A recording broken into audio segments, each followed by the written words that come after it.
یہ واقعہ تو بہرحال پیش آئے گا کہ آدمی مرنے کے بعد دوبارہ اٹھے گا اور اس کو جواب دہی کرنی ہوگی۔ اس امر واقعے کو آپ کا یہ تصور کر لینا کہ یہ نہیں ہوگا،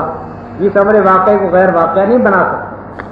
لیکن آدمی کو اپنی عقل سے کام لینا چاہیے کہ انبیاء علیہ السلام جو یہ خبر دے رہے ہیں کہ آخرت ہوگی، اس کا ہونا ممکن ہے، اس کو ہونا چاہیے، وہ یقیناً ہوگی۔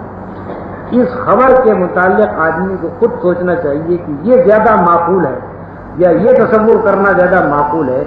کہ یہ زمین ویسے ہی بن گئی ہے، یہ کائنات ویسے ہی بن گئی ہے، یا اس کو خدا نے بنایا تو ہے مگر بنا کے کہیں جا کے سو گیا ہے نعوذ باللہ اور اب یہ خود بخود چل رہا ہے، یا یہ تصور کرنا کہ اس کو بنایا تو ہے مگر بے مقصد بنایا،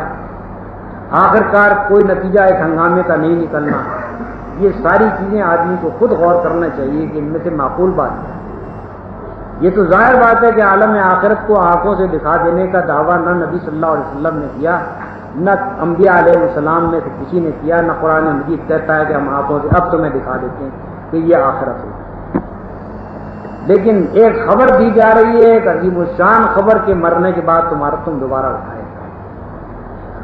اور دوسری خبریں یہ دی جا رہی ہیں کہ تم نہیں اٹھائے جاؤ، یا مرنے کے بعد تم بار بار اسی زمین پر چکر کاٹتے رہو گے۔ دوسری خبریں یہ تمہیں دی جا رہی ہیں۔ اب ان میں سے خود آدمی اپنی عقل سے کام لے کر غور کرے کہ کون سی بات زیادہ معقول ہے، انبیاء علیہ السلام جو بات پیش کر رہے ہیں وہ زیادہ معقول ہے، یا لوگوں نے اپنے قیاسات سے اور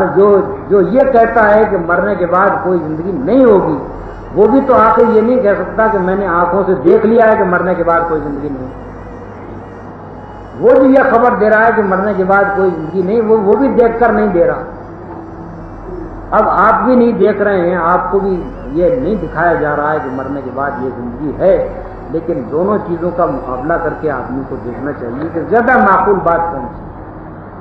کون سی بات ایسی ہے کہ جو دل کو لگتی ہے، عقل چاہتی ہے کہ ایسا ہو سکتا ہے،